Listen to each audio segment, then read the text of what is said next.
है ना। तो जो महापुरुष की वाणी होती है सामान्य सांसारिक वाणी नहीं होती है, वो एक तल पे खड़े होते हैं, जिस तल पे खड़े होते हैं वहीं से बोल रहे होते हैं। अब उस तल पे जब तक हम नहीं जाते तब तक हमें बातें समझ में नहीं आती। उस तल पर हम तब जाएंगे जिस मार्ग को बताकर उस तल पे गए हैं।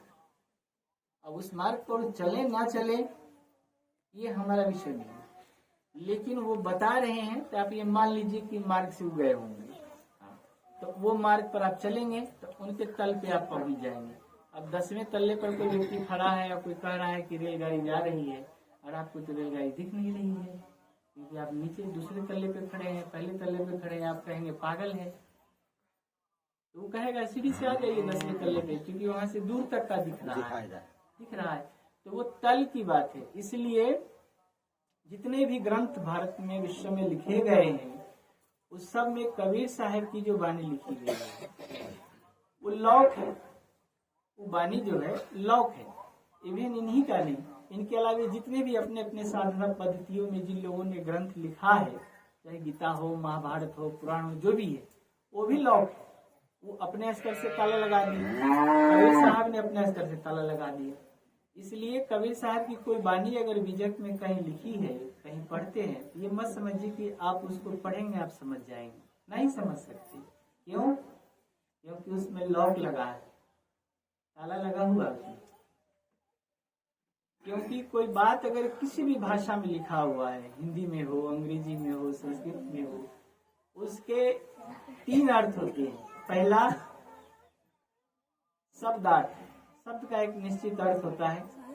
हिंदी का हिंदी व्याकरण से जाएंगे, अंग्रेजी के अंग्रेजी ग्रामर से जाएंगे, संस्कृत के संस्कृत व्याकरण से जाएंगे। तो हिंदी में अगर कोई शब्द वाणी सुन रहे हैं साहब का, तो उसका पहला अर्थ शब्दार्थ होता है, जो एक शब्द का व्याकरण में जो अर्थ होता है उसका अर्थ आप लगा सकते हैं। दूसरा होता है भावार्थ, जिसने वो कहा है उसका भाव क्या है, किस भाव में उसने कहा है, किस अवस्था में कहा है, वो क्या कहना चाह रहा है, तो दूसरा भावार्थ है। लेकिन तीसरा होता है गूढ़ार्थ, जो सब कुछ कहने के पीछे उसका चिंतन क्या है, वो कहाँ पहुंच कर बोल रहा है, ये गूढ़ार्थ होता है। तो अब 3 स्तर को छेदने के लिए आपको किसी न किसी भेदी की जरूरत पड़ेगी। भावार्थ, शब्दार्थ कौन बता देगा? व्याकरण बता देगा आपको, इसका अर्थ ये होता है। भावार्थ कौन? कोई संत बता सकते हैं कि ये इस भाव में होंगे तो बोले होंगे, ठीक है, लेकिन गूढ़ार्थ कौन बताएगा? लोग जब तक वो अवस्था तक नहीं पहुंचा तब तक वो नहीं बता सकता। इसलिए उन्होंने क्या कहा, क्या करना चाहिए आपको? तो बोले सबसे पहले क्या खोजना था, के खोली कपट की वरिया हो सतगुरु मिल जाए। बोले कि आपको सदगुरु खोजना पड़ेगा, वही कपाट का किवाड़ी आपको खुलेगा। इसके अलावा आपका कपाट खुलेगा ना, वही लॉक लगा हुआ है, वो लॉक खुलेगा, आपको सब वाणी समझ में आने लगेगी। वाणी समझेंगे, पढ़ेंगे ना, उसका अर्थ आपको समझ में आएगा कि कबीर साहब क्या करते हो। एक वाणी है जिस पर थोड़ा सा हम स्पष्ट करेंगे, थोड़ा पूछ भी लेंगे आपसे, उसके बाद हम अपनी वाणी का समेटेंगे भी। कि कबीरा जब तुम जग में आए, जग हंसे हम रोए। आगे क्या है पूरा वाणी बताइए आप लोग। ऐसा कभी कर चले कि जग हंसे। अब ध्यान देना है, कबीरा जब तुम जग में आए, कबीरा और कबीर में अंतर है। कबीर जब कह रहे हैं कहें कबीर, तो स्वयं को बता रहे हैं, और जब कबीरा कह रहे हैं इसका मतलब है कि उनके मानने वाले, अदर्स नहीं, जो उनके मानने वाले हैं। तो उन्होंने कहा कि कबीरा जब तुम जग में आए, जग हंसे तुम रोए, और ऐसी करनी कर चलो, जग हंसे तुम हंसे जग रोए। ऐसा कहते हैं लोग। अब थोड़ा विचार करना है यही रुक कर कि क्या कबीर साहब ऐसा कहे होंगे? कबीर साहब क्या थे? संत थे, असाधारण संत थे, कहते संत शिरोमणि है, सदगुरु है। एक साधारण संत भी क्या कह सकता है कि कोई ऐसा काम आप करें कि आप हंसे या जग रोए? जगत को रुलाने की बात करेंगे क्या? कबीर कैसे कह सकते हैं?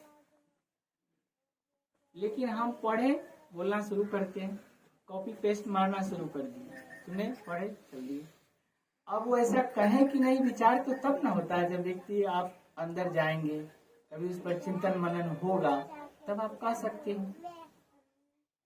तो मूल वाणी में कहीं नहीं लिखा है, ये आक्षेपक में जितने बाद में ऐड किए, मूल वाणी आप देखेंगे तो उसमें ये लिखा है कि कबीरा जब तुम जग में आए, जग हंसे तुम रोए, ऐसी करनी कर चलो, पाछे हंसी न होए। अब इसका अर्थ लगाएंगे तब पता चलेगा कि बोले होंगे, ये हो सकता है। क्यों कि जब तुम जग में आए, लोग थाली पीटे, तुम हंसा थाली पीटा और तुम रो रहे हो। अब ऐसी करनी कर चलो कि पाछे हंसी न हो, मतलब एक बार तो तुम हंसी करवा ही लिए बेटे, एक बार तो हंसी हो ही गई। अब फिर अगर तुम्हारा जन्म होगा, अगर तुम मरोगे फिर जन्म होगा, क्योंकि पुनरअपि जननम पुनरअपि मरणम, जन्म मरण तो ये तो चैन है, खत्म को थोड़ी हो गया, मर गए तो खत्म हो गया, मुक्ति हो गई, ऐसी तो है नहीं। तो बोले एक बार तो तुम मरे, फिर पैदा हो गए, फिर हंसी होगी, फिर ताली पीटेगा, है ना। तुम आए तो थाली पीटा, गए तो छाती पीटा, पीटा पीटी तो करेगा ही जगत। कभी ताली पीट लिया और चलेगा तो छाती पीट लिया, तो पीटेगा ही, क्योंकि उसका स्वभाव है हिंसा, तो पीटेगा ही। हिंसा है तो पीटेगा ही। करुणा तो उसमें आया नहीं, करुणा आता है तो पहले स्वयं पर करुणा करता कि अब हम क्या करें, अब हमको निकलना चाहिए, स्वयं पर दया करना चाहिए। लोग स्वयं पर दया नहीं कर रहे, दूसरे पर दया दिखा रहे, करुणा दूसरे पर कर रहे, स्वयं के प्रति हिंसा कर रहे। अगर हिंसा नहीं करते तो लोग बीड़ी नहीं पीते, क्योंकि अपना ही फेफड़ा को जला रहे हैं, बीड़ी पी रहे हैं, अपना ही लीवर को गला रहे हैं, तो स्वयं के प्रति ही हिंसा कर रहे हैं, तो दूसरे की तो बात ही करें। तो कहें कि पाछे हंसी न हो, मतलब एक बार तो हंसी तुम करा लिए, अब बार बार होगा जन्म तेरा तो बार बार हंसी होगा। तो ऐसा करनी कर चलो, पाछे हंसी न हो, एक बार तो हो गया भैया, अब मत करवाना, कुछ ऐसा काम करो बीच से निकल। ये वाणी आपको 1 घंटा बाद बात करेंगे, बहुत गहरे में जाएंगे तब आपको समझ में आएगा, और जो साधक है तुरंत समझ जाएंगे कि ये बात सही होगी कि पाछे हंसी न हो वाली तो होगी, लेकिन हम हंसे जग रोए ये कैसे कह सकते हैं। ये कहे कोई लिखा हुआ है, तो सवाल लिखने के साथ साथ लॉक जाएंगे है, लिख के लॉक भी तो किए होंगे। अब किसने लिखा, मूल वाणी है, मूल बीजक आएंगे वहाँ। मूल पब्लिकेशन जो है बहुत पुराना, अगर कहीं आपको मिल जाएगा, महाराष्ट्र वाला, बम्बई वाला, तो उसमें आपको मिल जाएगा कि पाछे हंसी न हो लिखा होगा। हाँ आएंगे। और जो बीजक, हाँ पाकिस्तान में भी एक मूल बीजक बहुत पुराना रखा हुआ है, एक गाने वाली है, क्या नाम है उसका, आबिदा परवीन, कभी उसका कभी साहब पर गाई है, उनकी वाणियों को गाती हैं पाकिस्तान के अंदर, ऐसे पूरे विश्व में गाती हैं, सूफी गायिका है, उन्होंने भी गाया है, तो उसमें इसी वाणी को लिखा है। सर्च करेंगे तो गूगल में आई बता देगा। आबिदा परवीन 1 घंटे का उनका वाणी है, गाई है, तो उसमें वो गा रही है कि पाछे हंसी। तो वाणी को भी कैसे समझेंगे आप, जब तक कि आप उनके मूल मार्ग पे नहीं हैं। एक महात्मा जी थे, सुना रहे थे साहेब की वाणी, कुछ भी बोल दें साहेब लगा दे, ऐसा नहीं चलेगा। साहेब की शैली में आप बोल सकते हैं, लेकिन उनकी वाणी नहीं हो सकती। जैसे मैं बोल दूं आपको, क्रिकेटरा खड़ा बाजार में लिए बल्ला हाथ, जो लगावे आईपीएल में कीमत हमारा और हमारे साथ, सुनने में तो लोग समझेंगे कबीर की वाणी है, कबीर की शैली है, वाणी नहीं, क्योंकि क्रिकेट उस समय हुआ नहीं था। क्रिकेट 200 साल पहले जन्म लिया, इससे पहले क्रिकेट था ही नहीं, है ना। लेकिन लोग सुनेंगे तो समझ सकते हैं कि नहीं, सही कह रहे हैं। उसी तरह बहुत सारे चीजों को इस तरह से इसमें डाल दिया गया, और लोग भय और भ्रम में पड़ गए। भय किस बात में, गुरु जी कह रहे हैं मान लो, नहीं तो कुछ हो जाएगा, अरे ये कुछ हो ही जाएगा तो गुरु जी क्या घात करेंगे।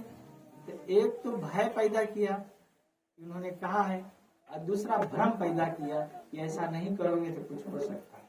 अब लोग डर गए, निकल पड़े उधर, कर्मकांड से समर्थित जो मार्ग था कबीर साहब के मार्ग पर चलने लगे। हवन हो रहा है, एक जगह हमने देखा हवन लोग करा रहे हैं, कबीर साहब की वाणी बोले और बोले डालिए, स्वाहा नहीं बोल रहा है डर से, इसलिए कि स्वाहा तो कहीं दिखाई नहीं था, तो कोई बानी बोले तो कहे डालिए, डाली क्या स्वाहे बोल दो। जब हवन सामग्री जला ही रहे हो, सब लोग बैठे ही हैं, तो स्वाहे बोल दो। लेकिन बोल नहीं रहा है, क्योंकि बोलेंगे तो पकड़ में आ जाएगा। और वो किताब लिए हुए पढ़ रहा है, ये मार्ग कहाँ लिखा है? तो नहीं, लोगों को समझाने के लिए, लोगों को समझाने के लिए तो किताब काफी है। ये हवन की क्या जरूरत है, इसकी क्या जरूरत है? लोग को समझाने के लिए अग्नि की जरूरत है नहीं, किताब की जरूरत है। इसको समझाओ, इसको खोलो, तो उसको खुद ही समझ में नहीं आया तो क्या खोलेगा? अब वो सुना रहे हैं कि बड़े हुए तो क्या हुआ, वाणी है उसके नाम पर बहुत सारी वाणी सुनाई जा रही है, जो खुद ही उसको खोले नहीं है। कभी खोले तो समझ में आता कि बड़े हुए तो क्या हुआ। आप लोग क्या सुने अभी तक? जैसे पेड़ खजूर, आगे पत्थर का छाया में फल आ गया। दो वाणी इसमें आ गया। किसी ने बोला पंछी को छाया नहीं, पंछी को नहीं ना बोला। और ये बड़े बड़े शब्दों में बोल रहे थे महाराज कि पंछी को छाया नहीं, फल लगे अति दूर, पंछी को छाया नहीं। सब लोग सुन भी रहे हैं, और आप गौर से सुनेंगे, बड़े बड़े मंचों पर लोग बोल रहे हैं पंछी को छाया नहीं। तो बोल क्यों रहे? कहीं लिखा भी है, कई सारे पुस्तकों में पंछी ही लिख दिया है। तो आखिर अगर हम पढ़ लिए पंछी, तो कोई साधना करेगा तभी नहीं लगेगा कि अगर वो कह रहे हैं पंछी को छाया नहीं, तो जो पेड़ खजूर है, तार और खजूर है, सबसे ज्यादा छाया किसको देता है मालूम? वो पंछी को देता है। क्योंकि जितने पंछी है वो सबका घोंसला तारे खजूर पर होता है। क्यों? क्योंकि सांप वहां नहीं पहुंच सकता, तो सुरक्षित एरिया है, इसलिए सब पंछी तो तारे पर रहता है। और ये महात्मा जी कह रहे हैं कि पंछी को छाया नहीं, तो पंछी को तो छाया स्पेशली दे रहा है। फिर भी आप कबीर के नाम पर ठोके जा रहे हैं, बोले जा रहे हैं। पथिक को छाया नहीं, ये चल सकता है। या थोड़ा सा कंफ्यूजन होता होगा कब? जब पथिक की जगह कोई पंथी बोल दे, पंथी को छाया नहीं, तो पंथी और पंछी में अंतर थोड़ा फंसेगा मैटर, लेगा कि पंथी बोले कि पंछी बोले, है ना? तो कहीं पंथी होगा, सुना होगा, तो वो पंछी समझ लिया हो, है ना? लेकिन जब वो इंटरप्रेट करेगा तब तो उसको समझ में आना चाहिए। अब वो सुन लिया पंछी, अब पंछी बोले जा रहा है, तो कभी रुकता हुआ तभी नहीं समझता कि पंछी क्यों बोलेंगे, पंछी तो है, छाया मिलता ही है। लेकिन वो कहते हैं कि पंछी को छाया नहीं, लेकिन ये खोलते नहीं। उनको कोई कहे कि भाई कौवा तो उसी पर बैठता है, घोंसला उसी पर, अंडा उसी पर देता है, वो तो सुरक्षित है। तो बहुत सारी वाणी है जो हम पकड़ नहीं पाते। क्यों? क्योंकि हम साधनात्मक शैली के पथिक नहीं है। कबीर साहब का मूल मार्ग यही था कि अगर कोई कह रहा है तो सुन लीजिए, उसका विश्लेषण कीजिए, अंदर में जाइएगा, सत्य क्या है असत्य क्या है सब जानता है। ऐसा नहीं कि कोई चीज आपको बताया जाए तो लगे कि तो मंगल ग्रह से आए, बता रहे हैं कुछ बात, वही बातें आप जान रहे होते हैं, बस थोड़ा सा कहीं न कहीं अस्पष्टता में अंतर होती है, हम कहीं फंस रहे होते हैं, समझ में नहीं आ रहा। इसके लिए हमें सत्संग की समय समय पर जरूरत होती है। इसका अर्थ क्या है? कई जगह कोई सवाल आया, नहीं समझ में आया, तो ऐसा नहीं कि जो आप जानते हैं जबरदस्ती उसको घेर दीजिए, जवाब दे दीजिए। उस सवाल को एडमिट कर लीजिए, रख लीजिए, कहिए बाद में हम कभी बताएंगे। कोई जरूरी नहीं कि अभी बताएं, जरूरी नहीं है। फिर उस पर कभी आप कोई ऐसे सक्षम व्यक्ति है उससे आप संवाद करके, कोई अगर आप गुरु मार्ग में, स्वाभाविक है गुरु परंपरा में है साहब के, तो कोई होंगे आपके पास।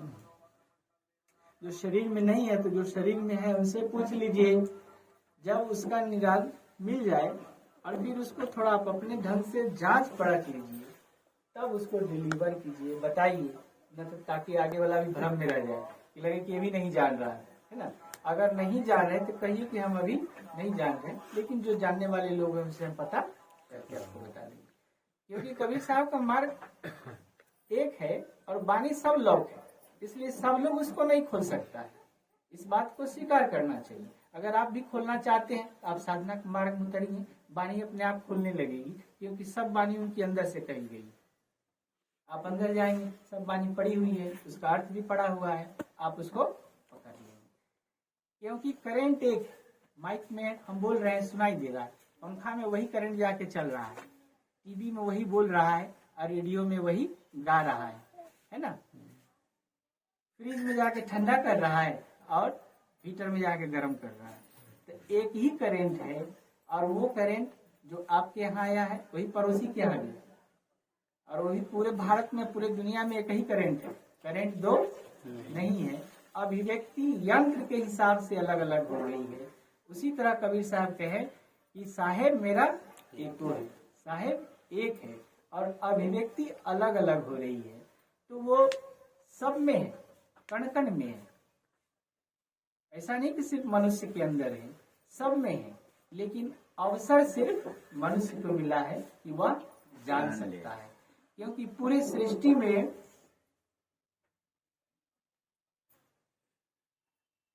लाइन कट गया नहीं, हम चुप इसलिए हो गए कि पीछे वाले को लगे कि भाई लाइन तो नहीं कट गया। पीछे सुनाई दे रहा है? हाँ हूँ करेंगे तब ना। बोलिए सतगुरु साहेब की जय। कहाँ थे हम लोग?